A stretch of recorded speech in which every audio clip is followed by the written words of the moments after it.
Makanya syaitan mengatakan illa ibadakal mukhlasin, kecuali hambamu yang ikhlas. Itu sulit sekali itu digoda oleh syaitan. Dia susah digoda untuk ria, sombong, besar kepala, bangga diri, sum'ah.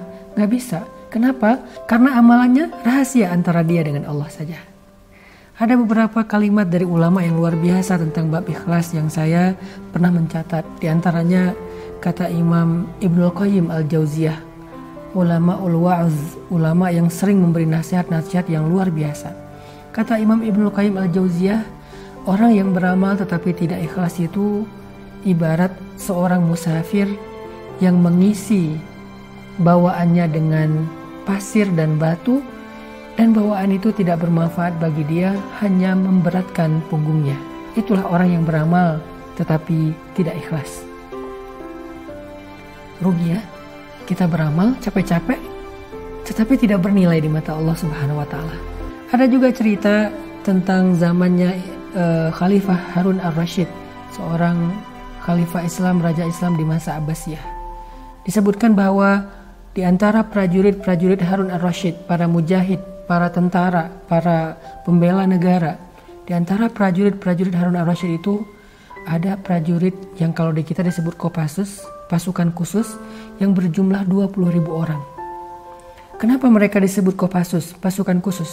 Bukan hanya karena mereka ahli, bukan karena skill mereka, tetapi yang luar biasanya Kopassus di zaman Harun Ar-Rasyid ini disebut pasukan khusus. Pertama, mereka tidak tercatat di dalam catatan para prajurit secara resmi. Tidak dicatat. Kenapa tidak dicatat? Agar tidak diketahui oleh siapapun.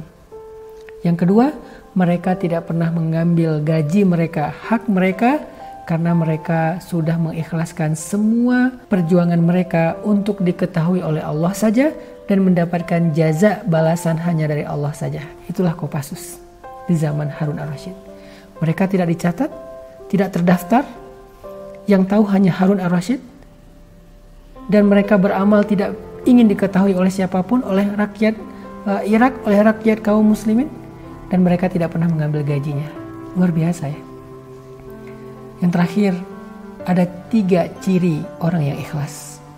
Ciri yang pertama, orang yang ikhlas itu khauf minasyuhrah wal ihtimam ad-daim lin nafsi bitafrid.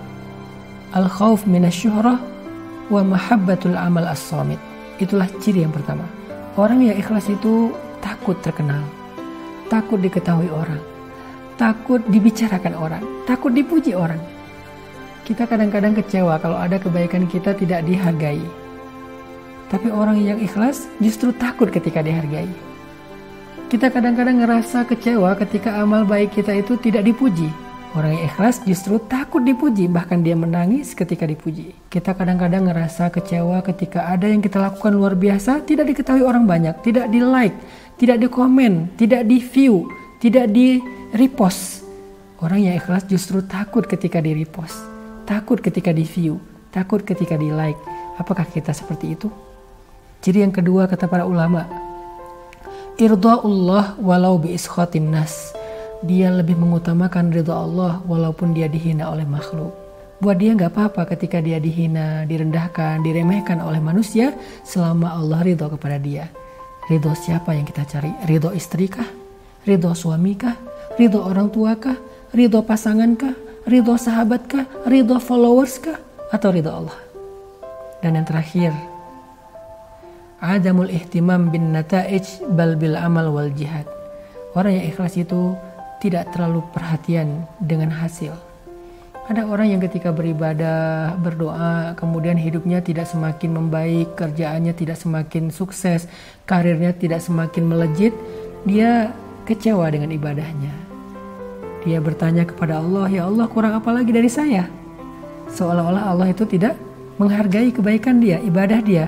Ini bukan orang yang ikhlas. Orang yang ikhlas, dia beribadah kepada Allah, dia mengharapkan kebaikan di sisi Allah, tetapi hasil yang dia dapatkan dalam kehidupan dunianya tidak akan mempengaruhi semangat ibadahnya. Mudah-mudahan kita termasuk orang yang ikhlas di bulan Ramadan dalam semua amal-amal soleh kita.